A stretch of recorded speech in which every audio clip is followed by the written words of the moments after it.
Bom dia. Que bom estarmos aqui. Dormiu bem essa noite?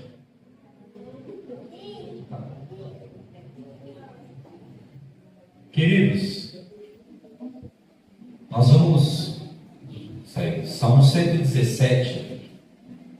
Você pode abrir a sua Bíblia.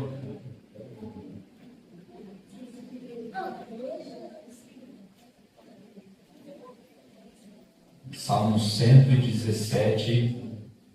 Salmo mais curto, você pode até decorar ele se você quiser. E diz assim: louvem o Senhor todas as nações, louvem-no todos os povos, pois grande é o seu amor por nós. A fidelidade do Senhor dura para sempre. Mais uma manhã vamos adorar o nosso Deus, louvar o Senhor, porque Ele é grande, digno, porque o amor dEle, a fidelidade dEle dura para sempre. Esse é o nosso Deus. Eu convido você a ficar em pé. Vamos orar ao Senhor. Eterno Deus, muito obrigado, Senhor. Nós viemos aqui nessa manhã e queremos louvar o Teu nome, exaltá-lo por tudo que o Senhor é, porque o Senhor é grande, poderoso. Não há outro como o Senhor. O Senhor também é cheio de misericórdia, de bondade, de amor, de justiça, de fidelidade. Não porque somos bons, fiéis e merecemos, mas porque o Senhor é bom, fiel e gracioso. Nós estamos de pé. Nós estamos aqui mais esta manhã para louvar e agradecer o Teu nome. Dos nossos corações, que cada parte desse culto, as orações, canções, a pregação, tudo possa ser para o louvor do Teu nome, possa ser para a Tua glória, e que o Senhor nos conduza em graça nesse momento.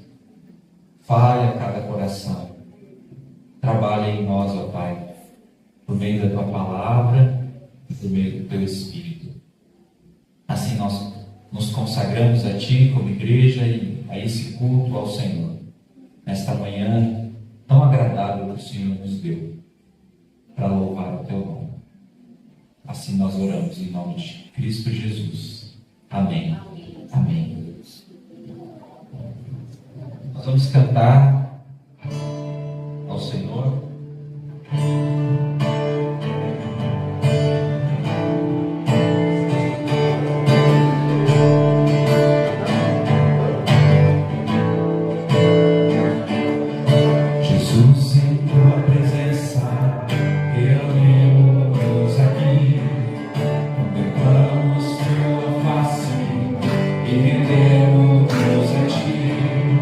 Pois um dia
e fazer teu nome grande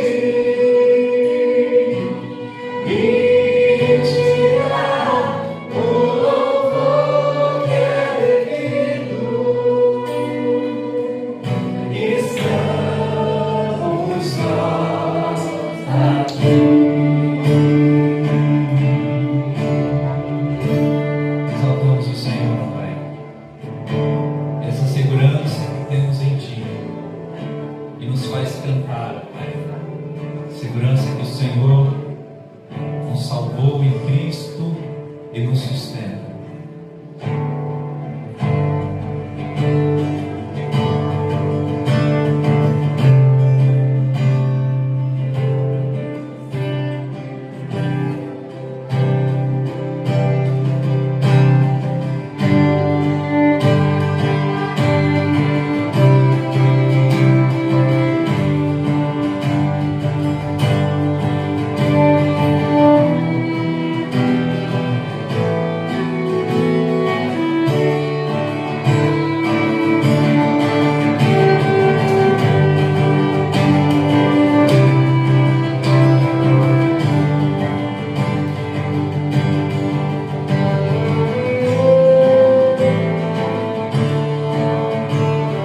cantamos.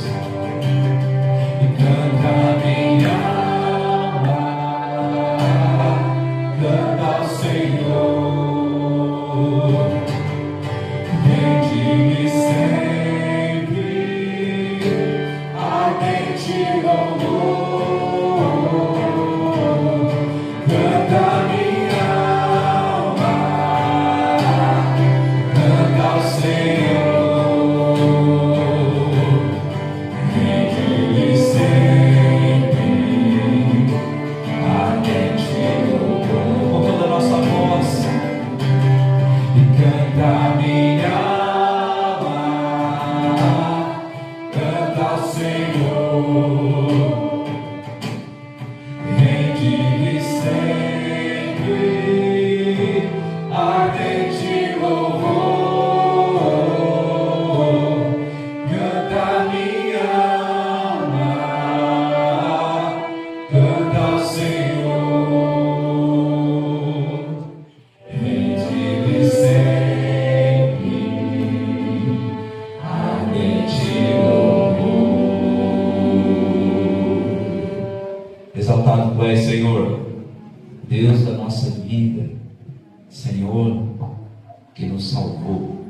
Cantamos a Ti com toda a nossa alegria e gratidão. Amém. Amém. Pode sentar, meu irmão.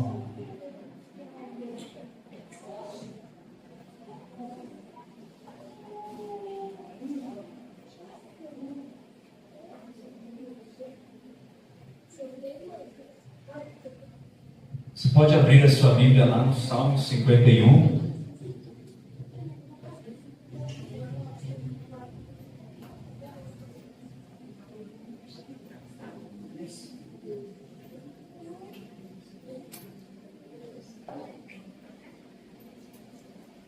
Para esse nosso momento de contrição, confissão de pecados, nós vamos ler o Salmo 51.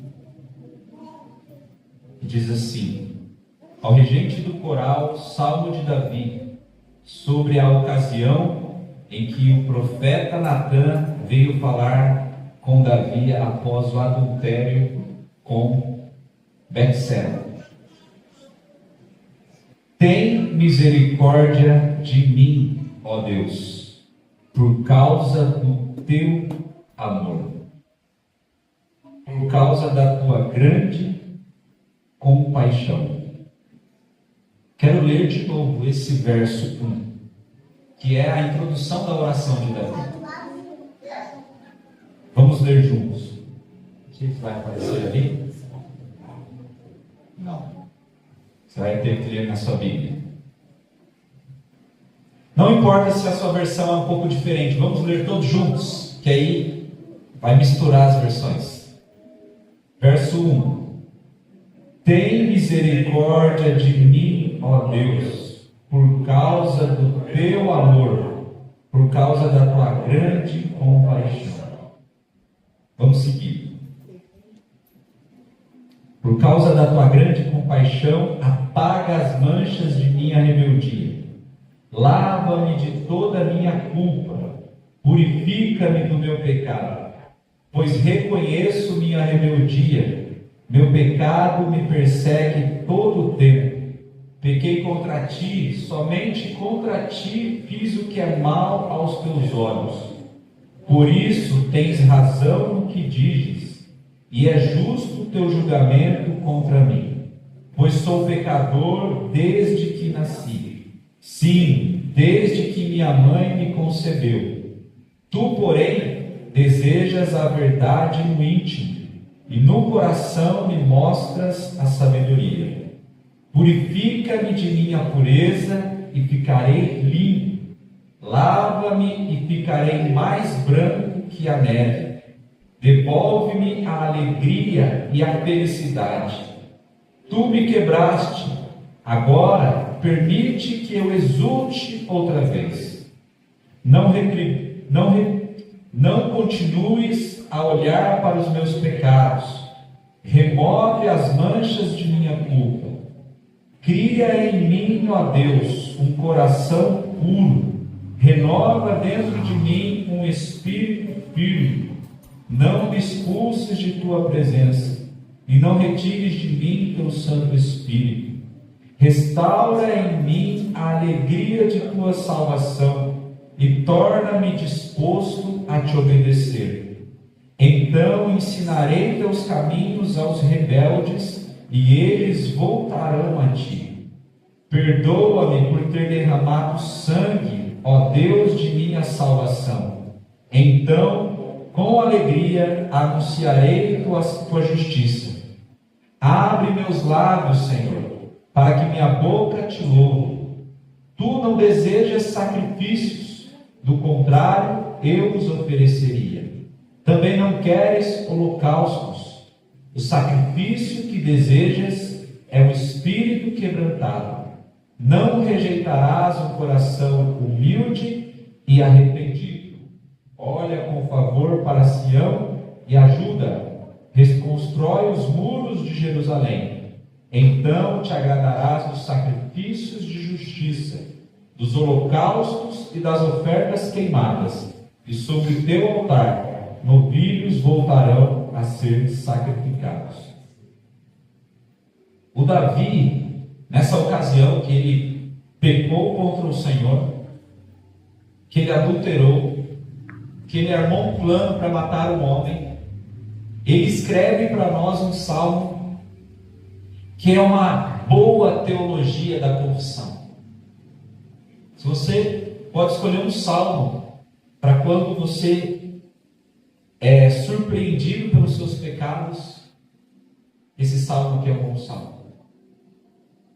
Ele começa mencionando o amor e a misericórdia de Deus, e é por isso que ele tem coragem de se achegar a Deus, pedir perdão a Deus.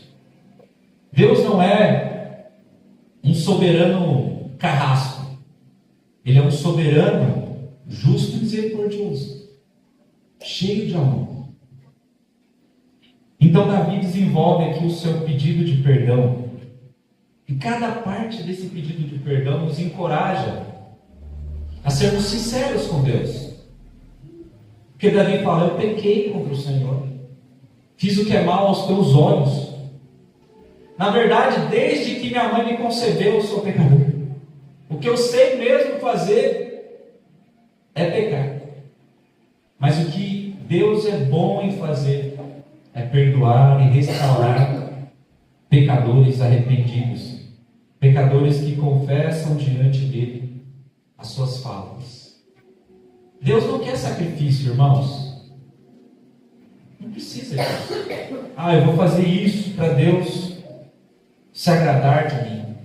Vou fazer aquilo e assim eu vou tirar o sorriso de Deus.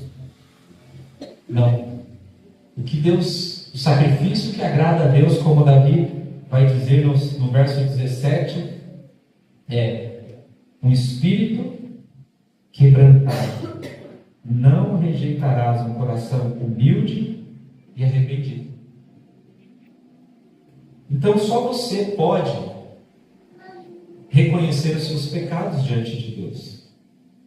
Só você que conhece como está o seu coração pode fazer isso agora, na esperança que Deus perdoa, que Deus purifica, que Deus limpa você dos seus pecados por meio do sangue de Jesus. Então nós vamos fazer esse tempo de confissão. Você pode fazer a sua oração e depois nós retornamos.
Deus bom, Deus amoroso, Deus cheio de misericórdia, nosso Pai,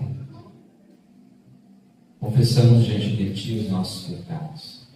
Confessamos diante de Ti, muitas vezes, a dureza do nosso coração. Confessamos, ó Pai, porque sabemos que podemos nos achegar ao Senhor por causa do Teu grande amor, por causa da Tua grande misericórdia, que foi revelada a nós por meio de Jesus. Ó Deus, não nos deixe continuar no nosso pecado. Senhor, que a nossa consciência, que a ação do Teu Espírito Santo sobre ela possa nos levar a confessar os pecados, a ter um santo ódio pelo pecado, tudo aquilo que não agrada ao Senhor, e que muitas vezes está em nós, está no nosso coração, está em nossa mente, em nossas ações. Gera em nós, cria em nós um coração puro, limpo, renova em nós, ó Pai, e a ação do Teu Espírito todos os dias, para que possamos caminhar no Teu caminho, para que possamos viver a vida de Cristo, e Cristo vivendo em nós todos os dias.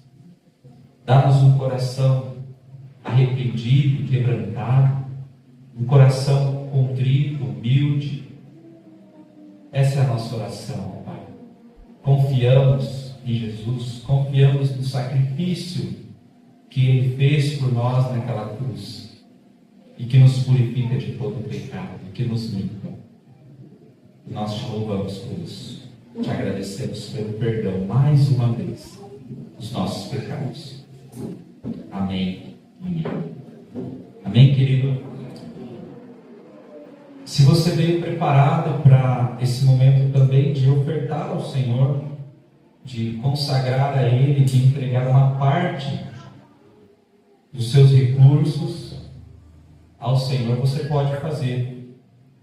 Essa semana, uma pessoa que frequenta uma outra igreja estava numa conversa sobre dinheiro na igreja, e ela estava indignada porque nessa igreja que ela frequenta, o pastor, pelo jeito, apela, pede muito dinheiro e fica fazendo aquele jogo duro. Os irmãos sabem que a gente não faz isso aqui.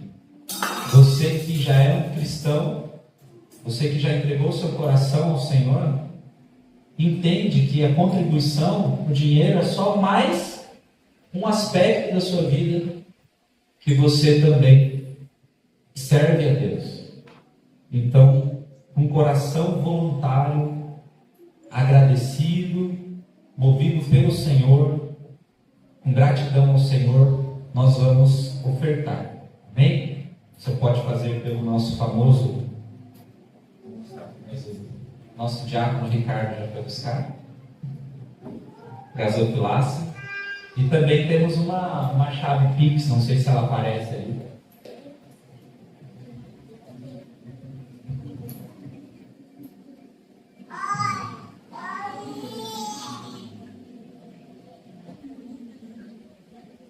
Vamos ficar em pé, vamos cantar ao Senhor. Enquanto cantamos, podemos ofertar a Ele também.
Fim de ano,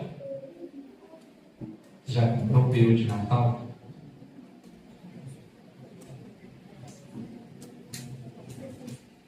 Ceia de Natal, churrasco, comida para todo lado. Mas sabe o que é melhor do que comer? E diz que crente não bebe, mas come, né? Tem essa frase aí que também não está certa, mas é verdadeira. Mas sabe o que é melhor do que comer? É você desfrutar da comunhão. É você compartilhar muito mais do que uma refeição. É você compartilhar a vida.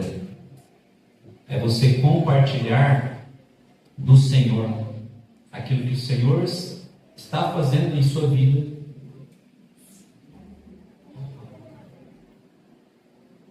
Verdade, né? Quer que eles fiquem aqui? Vamos lá para lá. Vocês querem ir lá com a tia Aline? Vocês querem ficar aqui? Espera aí, quero ver de quem vocês gostam mais. Presta atenção na resposta. Vocês querem ir lá com a tia Aline ou vocês querem ficar aqui com o pastor Renato? A tia Aline! Sou sincero. Não, é? Então venha.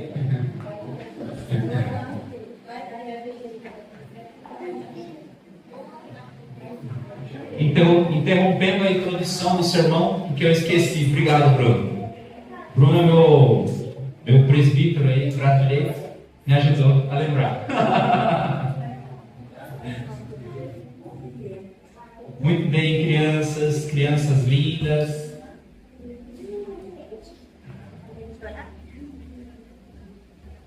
Ô Bruno, você pode orar?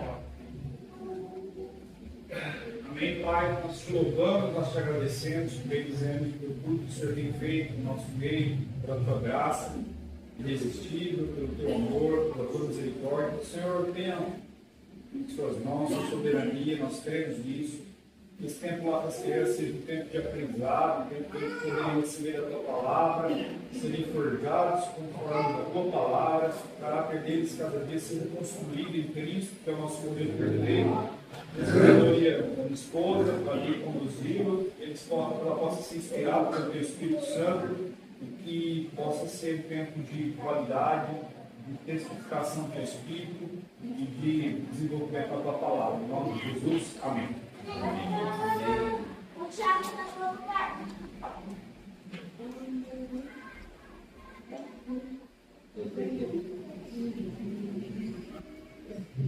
Pois bem, retornando aqui.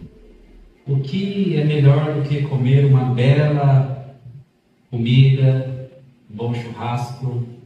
Eu não sei se você gosta de lasanha, se você gosta de macarronada. Mas melhor que isso é repartir a vida, ter comunhão uns com os outros, compartilhar. E hoje, nessa última mensagem, eu quero relembrar isso, algo muito importante para nós, da nossa vida cristã e da nossa prática cristã. Nós vamos falar sobre a ceia do Senhor, e eu gosto desse tema que eu coloquei. Já há algum tempo eu prego essa mensagem com algumas pequenas mudanças, mas a ceia do Senhor é o memorial da salvação. A ceia do Senhor é o memorial da salvação. E hoje, adaptando para o nosso tema aqui, dessa mensagem, o memorial da salvação e a santa comunhão. Então esse é o tema da minha mensagem, que vai ser sobre a ceia. A ceia é uma celebração muito importante. E a palavra celebrar, que vem do latim, significa honrar, fazer solenidade, o que muitas vezes é repetido, notado, percebido, portanto famoso, digno de honras. Então, celebrar a ceia é isso. É algo que nós fazemos repetidamente, mas não de qualquer jeito. Para não cairmos num mero formalismo religioso. É algo que nós fazemos e que é importante na nossa caminhada cristã e que devemos fazer com uma consciência correta. Eu tenho 3 alvos com essa mensagem. O primeiro é relembrar o significado e a importância da ceia. O segundo, combater ideias e atitudes erradas quanto à ceia. E o último é aplicar essas verdades a respeito da ceia do Senhor à nossa vida cristã de modo geral. Então, como a ceia do Senhor, o memorial da salvação, pode ser aplicado não só para o segundo domingo do mês, quando a maioria das igrejas celebram a ceia, mas como a verdade da ceia do Senhor as verdades podem ser aplicadas a toda a vida cristã. Então abra sua Bíblia comigo na carta que Paulo escreveu aos Coríntios, a primeira carta de Paulo aos Coríntios, no capítulo de número 11.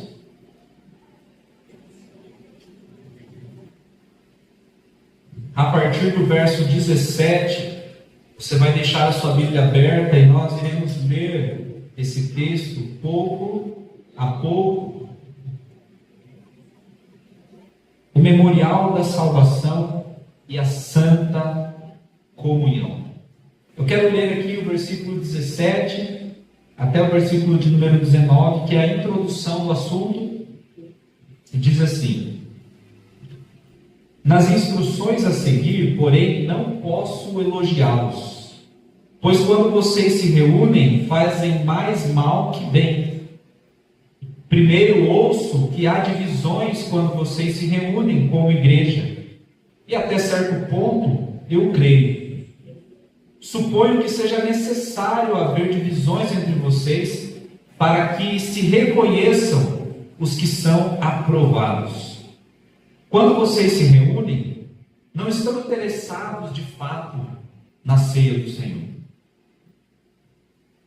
Era até o 19, desculpa. Eu vou ler aqui até o 22, que vai ser já o meu primeiro ponto. Quando vocês se reúnem, não estão interessados de fato na ceia do Senhor. Alguns de vocês se apressam em comer a própria refeição. Como resultado, alguns passam fome, enquanto outros ficam embriagados. Será que vocês não têm casa onde comer? Ou querem mesmo envergonhar a igreja de Deus e humilhar os pobres? Que devo dizer? Querem que eu os elogie? Certamente não os elogiarei. Então, Paulo escreve à igreja de Corinto, que nós já conhecemos. É uma igreja que Paulo teve grandes desafios com essa igreja. É uma igreja que tinha muitos dons. Era uma igreja que tinha dinheiro também, mas era uma igreja com uma superficialidade, uma dificuldade em entender o Evangelho.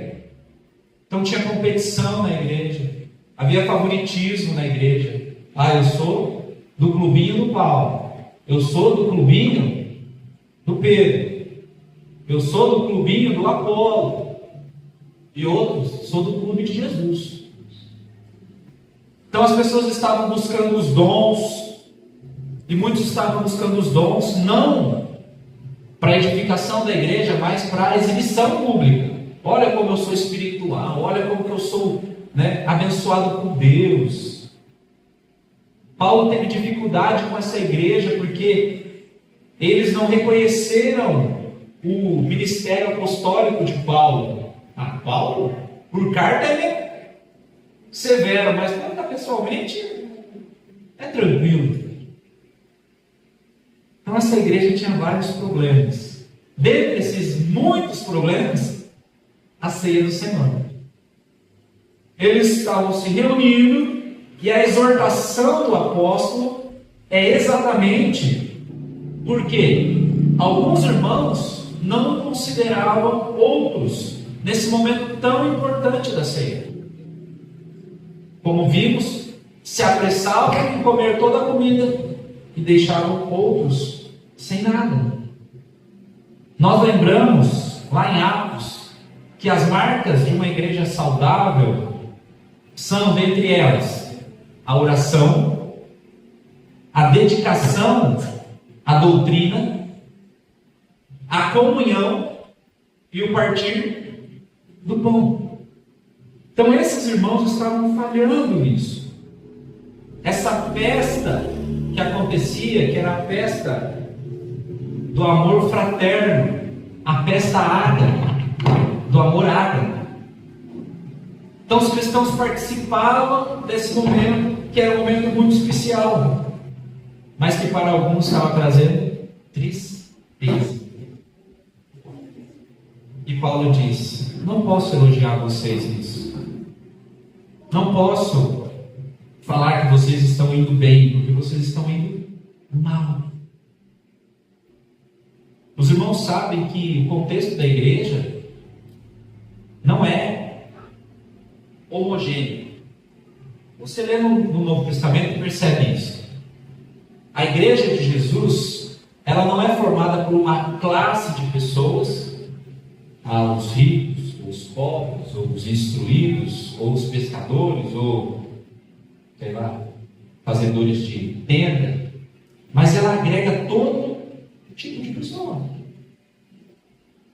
Pessoas com condições, pessoas mais humildes. E lá não era diferente, como não é diferente ainda hoje. E algumas pessoas estavam fazendo isso.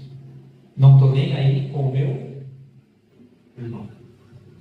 Eu posso, eu comprei. Né? Hoje a gente fez um junta em panela aqui. Daqui a pouco nós vamos participar. Mas imagina se você chega assim, o churrasqueiro que está ali no fundo, ó, essa carne que eu comprei aqui, ela é especial. Então, quando você assar, você vai dar só para minha família. Né? Esse refrigerante que eu trouxe aqui é um refrigerante especial. Ele foi feito lá nas ilhas, não sei de onde. É uma água tonificada com não sei o quê. Então, só eu vou tomar. Esse era o problema. O pessoal perdeu a linha, perdeu a noção. E estavam desprezando os seus irmãos. Então esse é o primeiro ponto que eu não anunciei para vocês, mas a ceia do Senhor é do Senhor e não nossa. Quando nós nos reunimos, nós fazemos isso em nome de Jesus e devemos lembrar que não é nosso culto, não é nossa ceia, não é nossa igreja, mas é do Senhor. E porque ela é do Senhor, cada parte, cada irmão, cada membro é importante e deve ser considerado. Lembremos disso, irmãos. Na festa do amor faltava amor. No momento de demonstração e de lembrança do maior exemplo de amor, que foi o de Cristo morrendo na cruz, faltava amor naqueles irmãos. Qual é a aplicação desse primeiro ponto para nós? A nossa fé, ela é comunitária.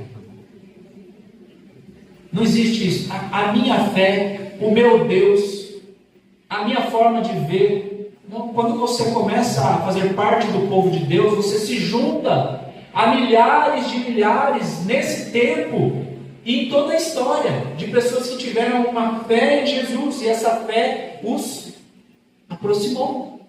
E essa fé os levou a considerar o outro.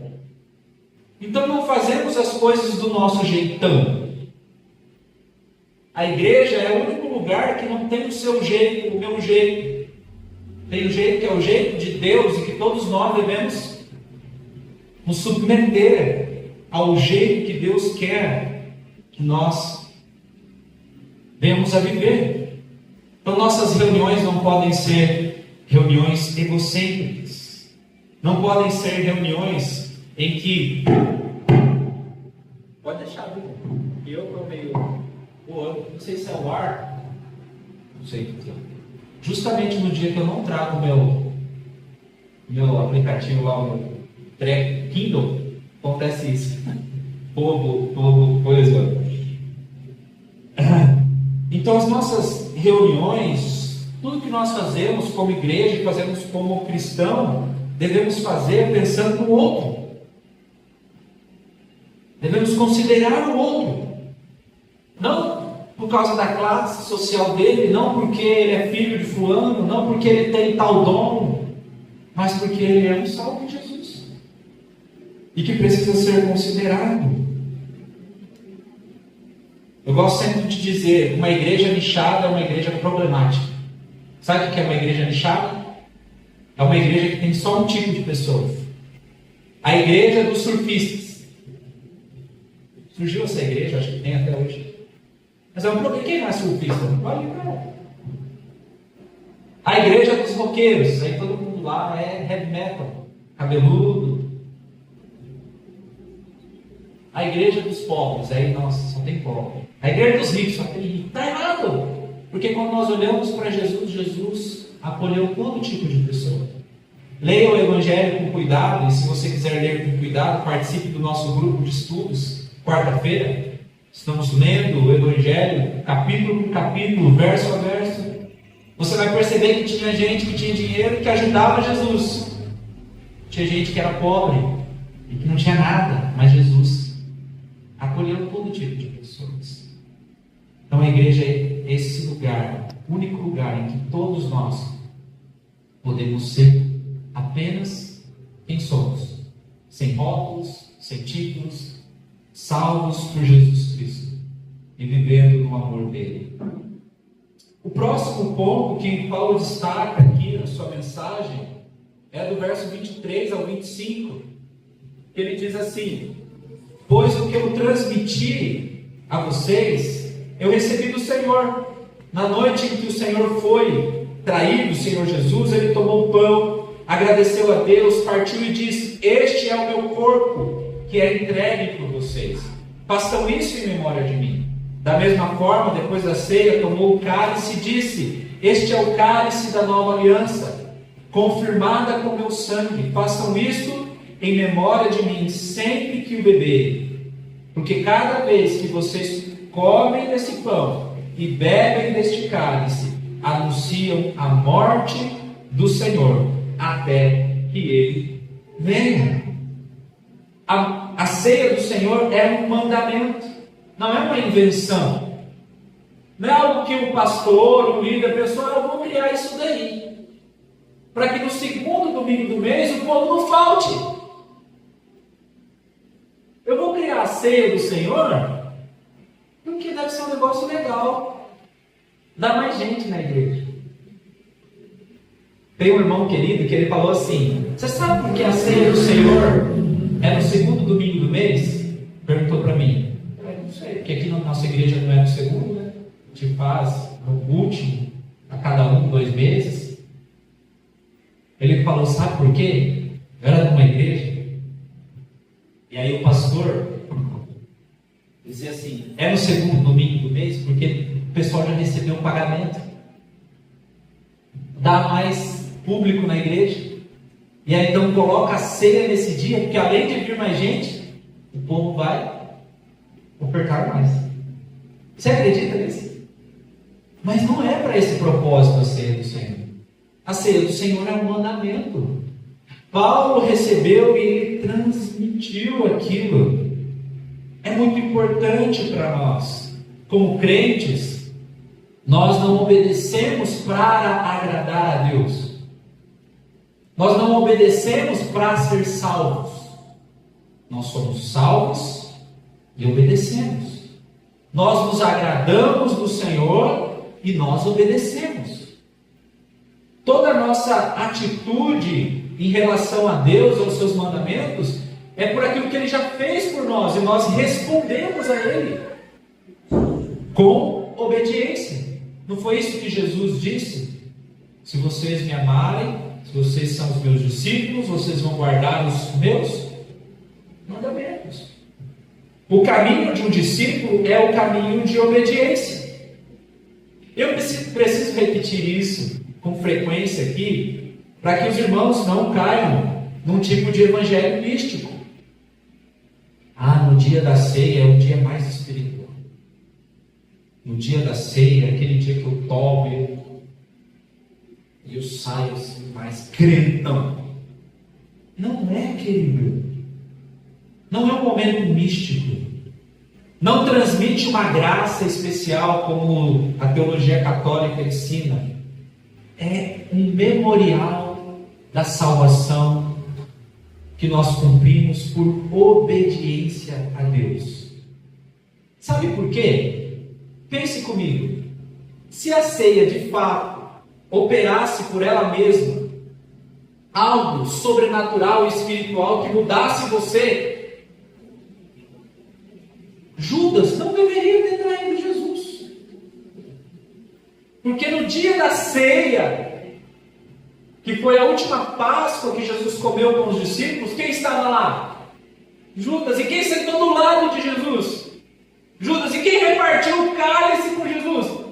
Judas.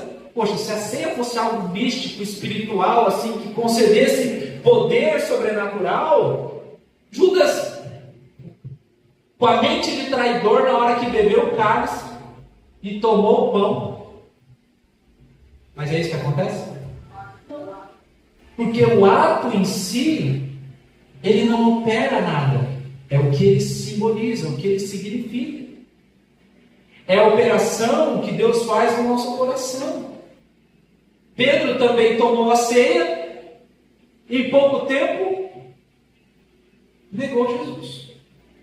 Por que eu preciso dizer isso para os irmãos? Porque um dos entendimentos errados, alguns dos entendimentos errados sobre a ceia, inclui esse entendimento, que é o entendimento da transubstanciação, que é o entendimento católico. Então, no momento da ceia, o pão vira corpo, o vinho vira sangue, e aquele ato então concede uma graça especial.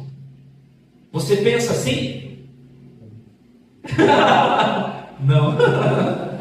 Se você pensa assim, você está praticando a ceia errado.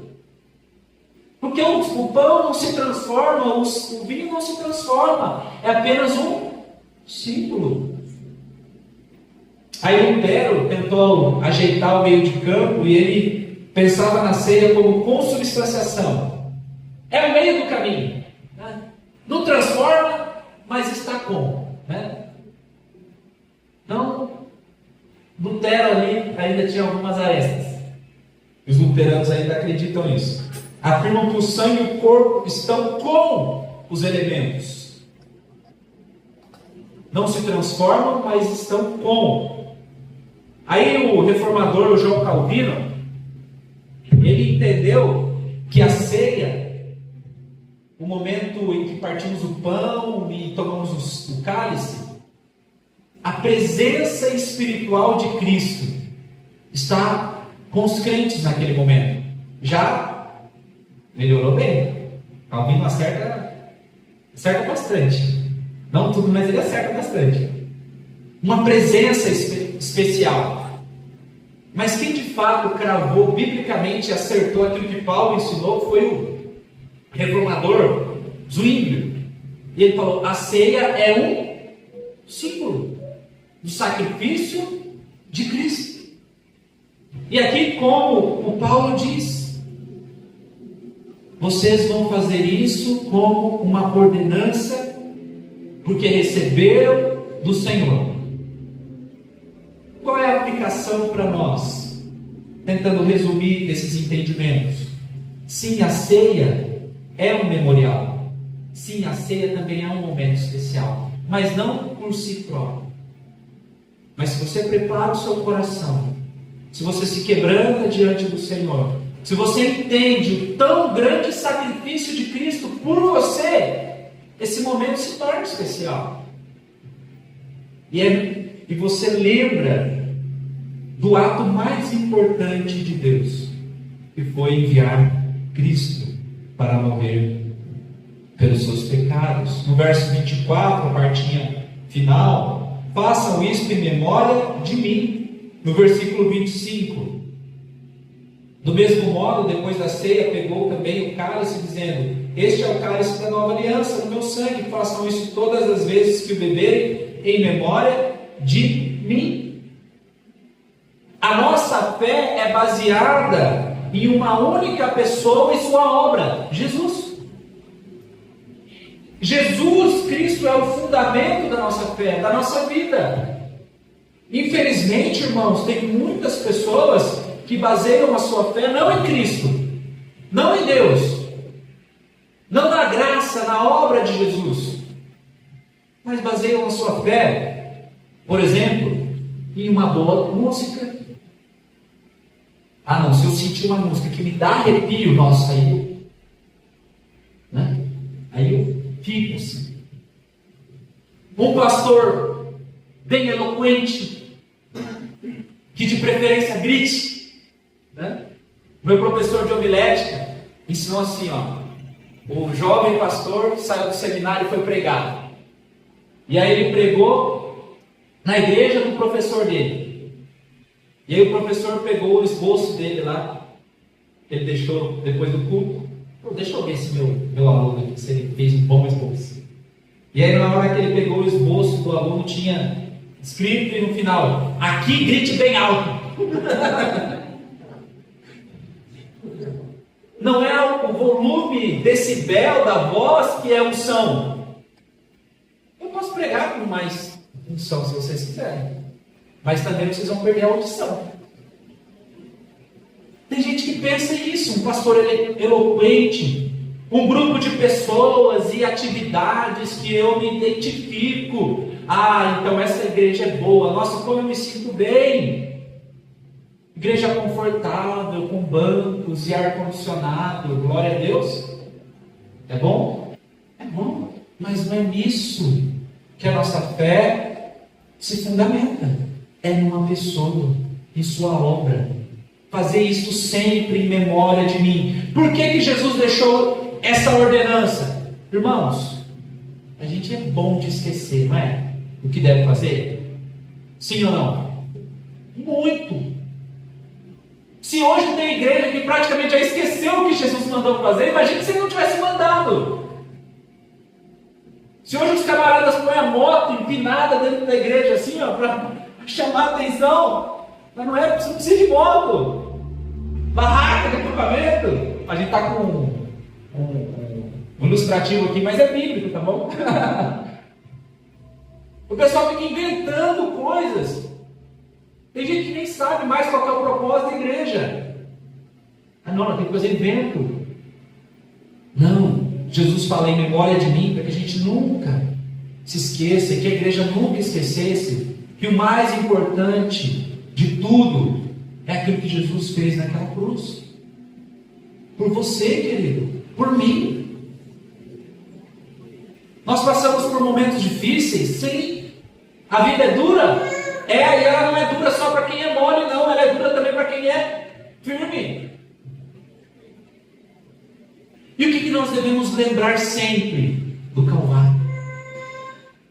Nós devemos lembrar sempre daquele que pagou o preço por nós.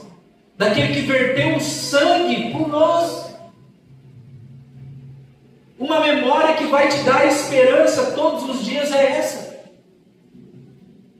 Jesus morreu por mim. O sangue dele foi derramado por mim. O corpo dele foi esmagado por mim. Essa é a memória que te dá esperança. Você é humilhado? Você já foi humilhado? Jesus foi mais. Você já foi rejeitado? Jesus foi mais. Você sofre? Você já sofreu? Jesus sofreu muito mais. Tudo isso por amor. Essa é a memória que nos dá esperança. O Cordeiro que tira o pecado do mundo. Jesus Cristo que morreu por mim e por você. E nós não precisamos, na verdade nós precisamos lembrar disso não só na ceia. Precisamos lembrar disso todos os dias, irmãos. Todos os dias. Jesus, a obra do Calvário. Esse que me ama tanto. Mesmo que ninguém me ame, eu sei que Deus me ama. Porque Jesus morreu por mim. Lembre disso hoje. Lembre disso amanhã. Lembre disso depois da manhã. Lembre disso todos os dias. Isso vai te manter em pé. O memorial da salvação é o que nos dá esperança e conforto todos os dias. Todos os dias. Uma outra verdade está no versículo 26, e Paulo diz o seguinte, você pode ler comigo. Ele vai dizer para que a gente faça isso até que ele volte. Verso 26. Porque cada vez que vocês comem o pão e bebem do cálice, anunciam a morte do Senhor até que ele venha. Nós somos um povo entre o já e o ainda não. Nós somos um povo que já sabemos o final do filme. Nós estamos nesse tempo em que Cristo já morreu, cumpriu o plano de Deus e voltará. Cada vez que nós participamos da ceia, nós lembramos disso, não só do passado, mas da esperança futura, onde toda dor, toda lágrima, todo sofrimento cessará, porque Ele virá. Nós anunciamos a morte do Senhor até que Ele venha. Essa é a nossa única mensagem. Essa é a mensagem do Evangelho. Jesus morreu por pecadores. E amanhã? Jesus morreu por pecadores. E depois? Jesus morreu por pecadores. E voltará. E voltará. E voltará. Nós esperamos esse reino. Isso nos dá esperança. Jesus vai voltar, querido. Jesus vai voltar. Não sei quando, você também não sabe. Mas que a nossa esperança esteja firme nele. Duas últimas verdades, versículo 27 a 32, eu quero ler. 27 a 32. Assim, quem come do pão ou bebe do cálice do Senhor indignamente é culpado de pecar contra o corpo e o sangue do Senhor. Portanto, examine-se antes de comer do pão e beber do cálice. Pois se comem do pão ou bebem do cálice sem honrar o corpo de Cristo, comem e bebem julgamento contra si mesmos. Por isso, muitos de vocês estão fracos e doentes, e alguns até adormeceram. Se examinássemos a nós mesmos, não seríamos julgados dessa maneira. Mas quando somos julgados pelo Senhor, estamos sendo disciplinados para que não sejamos condenados com o mundo. Portanto, meus irmãos, quando se reunirem para comer, esperem uns pelos outros. Se estiverem com fome, comam em casa, a fim de não trazerem julgamento sobre si mesmos ao se reunirem. Eu lhes darei instruções a respeito de outros assuntos depois de chegarem. Então, esses dois últimos pontos aqui, verdade sobre a ceia, é que a ceia é um momento de reflexão séria, como deve ser todos os dias da nossa caminhada com Cristo. A ceia não é um momento banal, é uma oportunidade para aquele pecador que está andando sem rumo, lembrar: opa, o sacrifício do meu Senhor foi um sacrifício sério e que eu devo responder a Ele de maneira séria também. Olha o que Cristo fez por mim.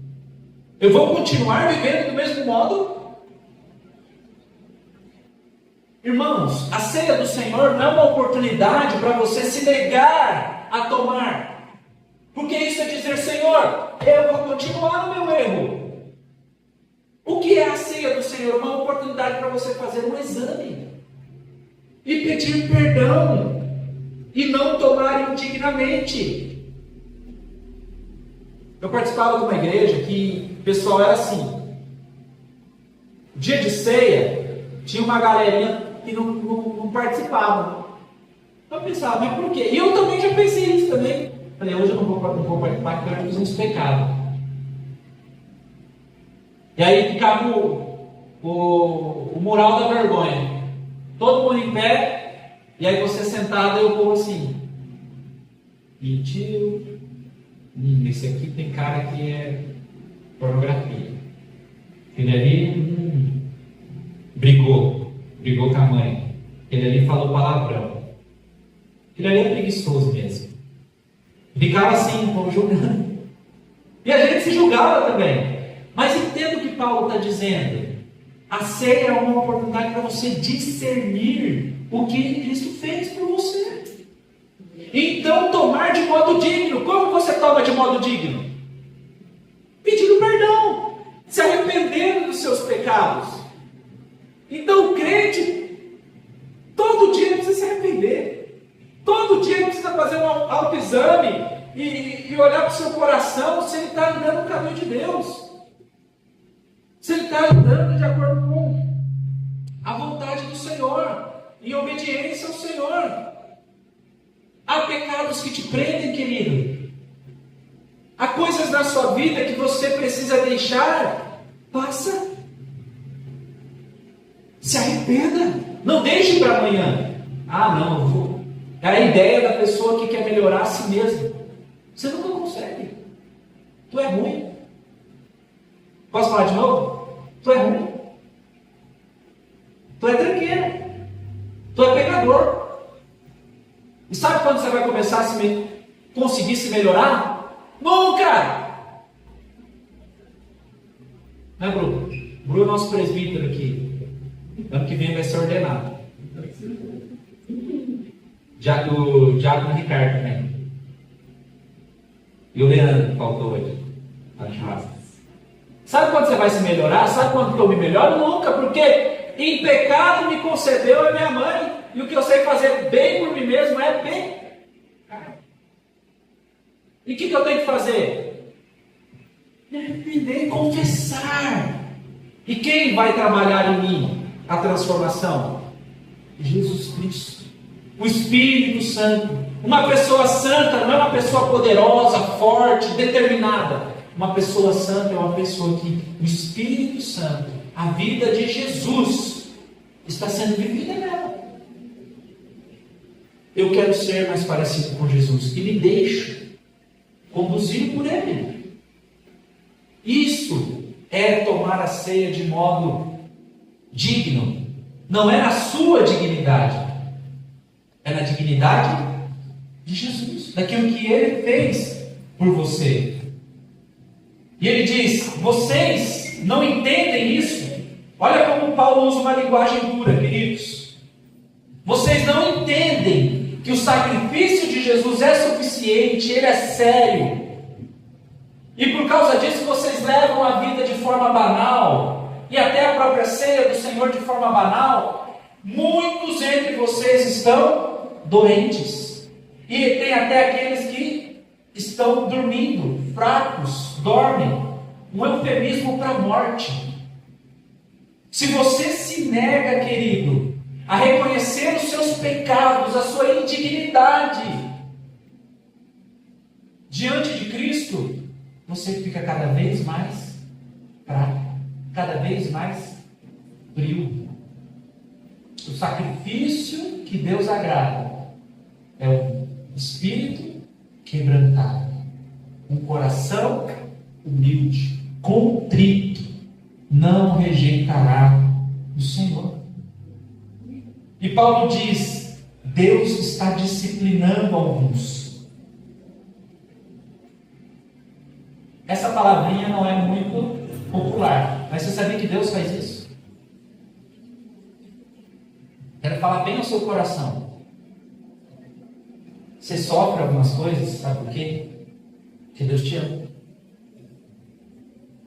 E Ele vê você indo para o caminho errado, e Ele fala: esse é meu filho. Eu vou ter que podar ele. Deus disciplina os seus filhos. A disciplina do Senhor é uma correção de amor. Perceba isso, querido. A seriedade desse momento. E que não é só desse momento, é a seriedade da vida cristã. Todos os dias nós precisamos lembrar disso. Viver na dependência de Jesus. A disciplina é uma bênção quando nós entendemos que Deus está cuidando de nós. Ele fala assim, Paulo: se vocês discernissem, entendessem, se arrependessem, vocês não seriam julgados pelo Senhor, para que vocês não sejam condenados pelo Senhor. Mas nós que somos filhos, entendemos que Deus nos conduz, algumas vezes, por caminhos de disciplina para o nosso próprio bem. A ceia do Senhor não é brincadeira. É o momento de você pensar seriamente sobre a sua vida, sobre os seus pecados. Eu finalizo dizendo a atitude correta da ceia. Então cada um examine a si mesmo e faça o quê? 33. Vamos ler. Cada um, portanto, quando se reunirem para comerem, esperem uns pelos outros. Opa, desculpa. Vou voltar aqui.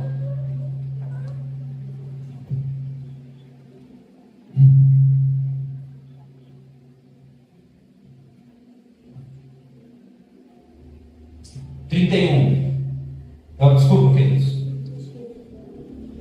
Deixa eu achar aqui. Marquei uma coisa e outra. 28. Portanto, examinem-se antes de comer o pão e beber o cálice. Pois se comem o pão ou bebem o cálice sem honrar o corpo do Senhor, comem e bebem julgamento contra si mesmo. E aí depois, lá no 33, portanto, meus irmãos, quando se reunirem para comer, esperem uns pelos outros. Depois ele fala: se tiverem fome, comam cada um em suas casas. No final, Paulo diz uma atitude correta. Qual é? Autoexame e consideração do outro. Porque ele retoma o problema do começo. Qual era o problema? Cada um por si, Deus por todos. Se vira, pessoal. É você e Deus. Não, Paulo diz: olha no seu coração, mas também espere o outro, considere o outro. Não podemos esquecer isso. A nossa fé é uma fé para andarmos juntos, caminharmos lado a lado, ombro a ombro. Precisamos uns dos outros, irmãos. Você precisa de mim, eu preciso de você. Eu quero finalizar com uma ilustração e as aplicações desse sermão. Ontem à noite, minha esposa foi usada por Deus. Ela sempre é usada, mas ontem ela foi usada de modo especial. Vocês sabem que nós tivemos um final de semana intenso, corrido, um bom final de semana, mas cansativo. Eu cheguei em casa e fiz assim, ó. Glória a Deus, Senhor. Ai, obrigado. Só que se tivesse terminado no graças do Senhor, vocês me achariam muito santo. Mas eu não sou tão santo assim. E aí eu fiz isso e eu, nossa, eu vou cansar. Mas eu tive que fazer isso. Aí eu comecei. Tive que fazer aqui. Tive que fazer aqui no mundo. Não é aqui no mundo. Não é aqui. Aí, acabou os dedos. Acabou o dedo. Eu achando que ela ia falar: nossa, coitado de você, mano. Você é o mal de Deus, meu amigo. Você está indo naquela igreja. Ela falou assim: você está cansado? Não sei muito bem como ela falou, mas vou fazer a minha interpretação dela. Está cansado? Não é culpa sua. É porque você quer. Você não pede ajuda. Você quer fazer tudo sozinho. Vai ficar cansado. Por que você não ligou? Por que você não ligou para tal pessoa? Ô irmão, vem aqui me ajudar. Você acha que ele não ia te ajudar? Não. Por que você não falou para esse outro que já fez isso uma vez na igreja, que trabalhava com isso? Será que ele ia falar não? Aí eu falei: amor, o ano que vem, e tudo é o ano que vem, né? O ano que vem eu vou pedir ajuda. Vou usar o seu exemplo. Aproveitei para usar hoje. Vou pedir ajuda, eu não quero fazer tudo sozinho. Mas está errado. Está errado. E aí eu falei para ela, o que adianta fazer tudo sozinho, ainda dá errado. Porque às vezes você fica pensando em fazer tudo sozinho, falando, não, se o outro fazer vai dar errado, mas você faz e dá errado também.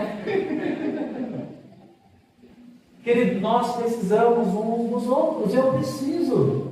Você precisa. Esse irmão que está do seu lado precisa de você e você talvez nem sabe no que. E Paulo corrige esse erro da igreja lá em Corinto, porque eles estavam esquecendo dos irmãos em algo tão importante que era a ceia do Senhor. Como nós também temos essa tendência de nos esquecermos uns dos outros, nos esquecermos de que o nosso irmão precisa da gente. Deixa eu pegar. Não. Aplicações. Irmãos, o memorial da salvação e a santa comunhão. A vida cristã é santa comunhão. O Deus que se fez carne, o Deus Todo-Poderoso que tabernaculou entre os homens. Jesus não era missionário, pastor de gabinete, ele estava no meio. Ele estava com os discípulos, comendo com os discípulos, ajudando os discípulos, ensinando, curando pessoas, orando. Quem estava junto? Então a nossa fé, lembrando do memorial da salvação, é uma santa comunhão. Como está a sua comunhão com os irmãos? Como está o seu nível e o meu nível de interdependência? Porque nós não somos nem independentes e nem dependentes. Nós somos interdependentes. Nós dependemos uns dos outros. Precisamos do abraço, precisamos do ombro, precisamos da mão forte para fazer um trabalho. Pense em formas práticas para esse próximo ano. Eu estou pensando para que eu possa estar mais perto de vocês, de alguns. Mas pense você também, quem está sendo esquecido na nossa igreja? Que membro já não frequenta os nossos cultos há algum tempo? Que nós precisamos mandar uma mensagem, chamar para um churrasco? Lembremos disso. Não é nada místico. Você não vai sair mais poderoso depois desse momento por ter bebido um pouquinho de suco e comido um pedacinho de pão. Mas você vai sair diferente, ser diferente, se você lembrar do que Jesus fez e continua fazendo na sua vida e na minha vida, todos os dias. O memorial da salvação nos desafia a ser intencionais na comunhão, essa santa comunhão.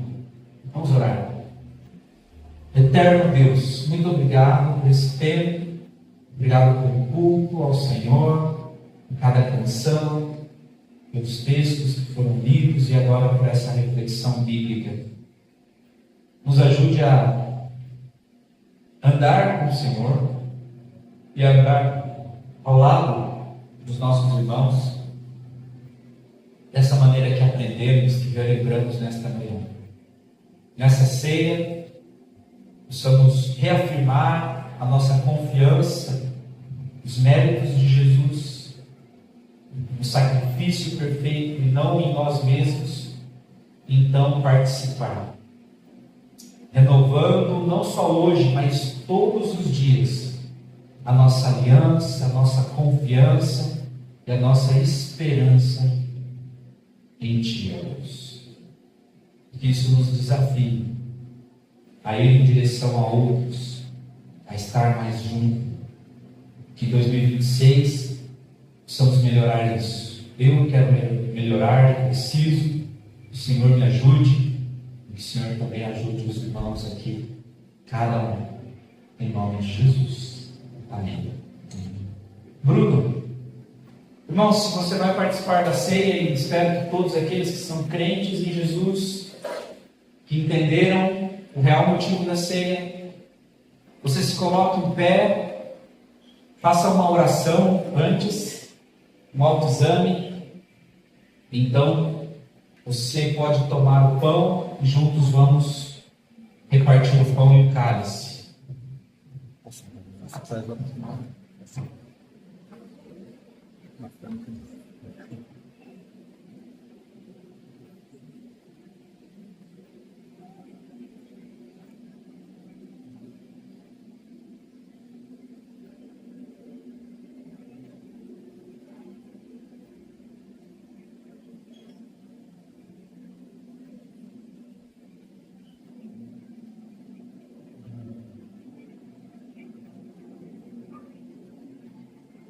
Aproveite esse momento para, diante do Senhor, confessar os seus pecados mais uma vez, se você não fez, no momento que nós já tivemos aqui de confissão, para reconhecer a sua indignidade, reconhecer a dignidade de Jesus, nesse momento que nós vamos compartilhar.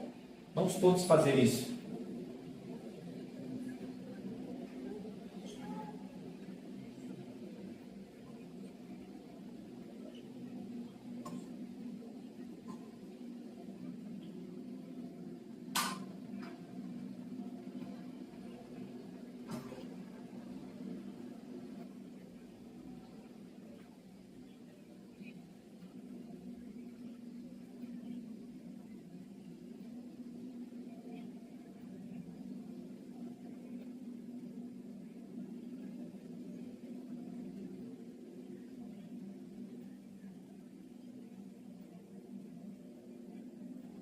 Senhor Deus, nosso Pai amado, Senhor justo, fiel, diante de Ti, ó Deus, nós estamos, vivemos, confessamos os nossos pecados, reconhecemos, temos áreas em nossa vida que carecem de mudança, de transformação.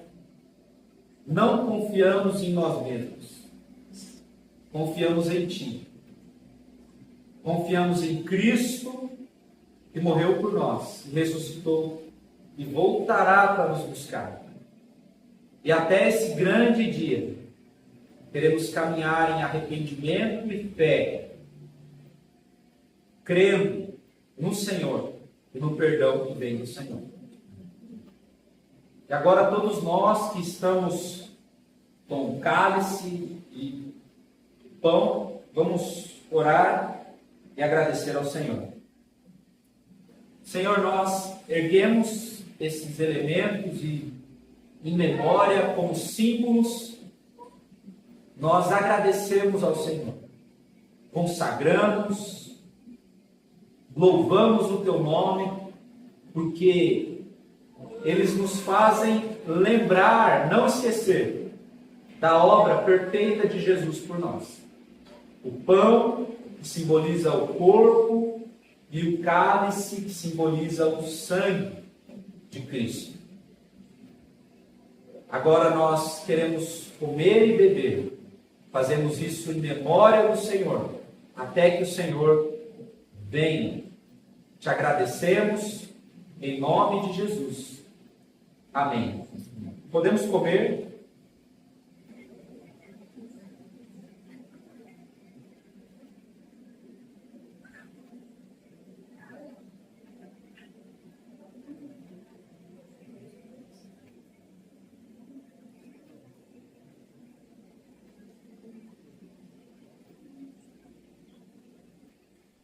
E logo em seguida Jesus também agradeceu o cálice, repartiu com os discípulos. Nós também assim fazemos. Obrigado, Senhor, por esse cálice, que representa o Teu sangue, sangue da nova aliança, que nos purifica de todo pecado e nos limpa. Nós tomamos em nome de Jesus. Podemos tomar todos.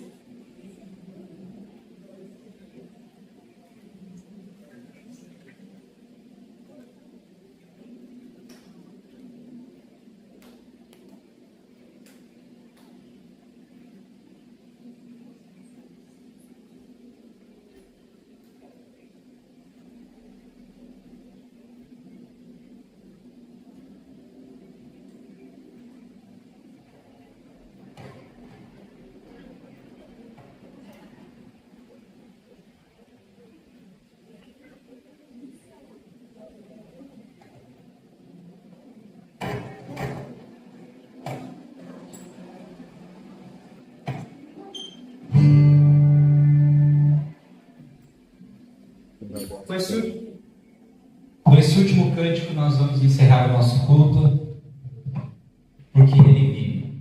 Amém? Refrão. Porque ele vive, posso crer no amanhã. Porque ele vive, temor não há. Mas eu bem sei que a minha vida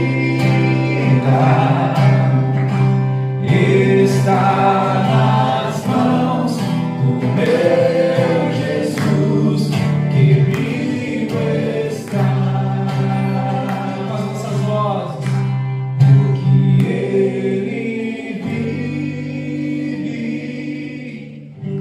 posso crer no amanhã, porque ele vive, temor não há, mas eu bem sei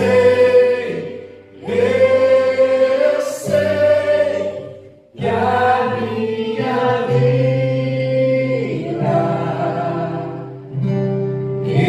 está nas mãos do meu Jesus, que vivo está.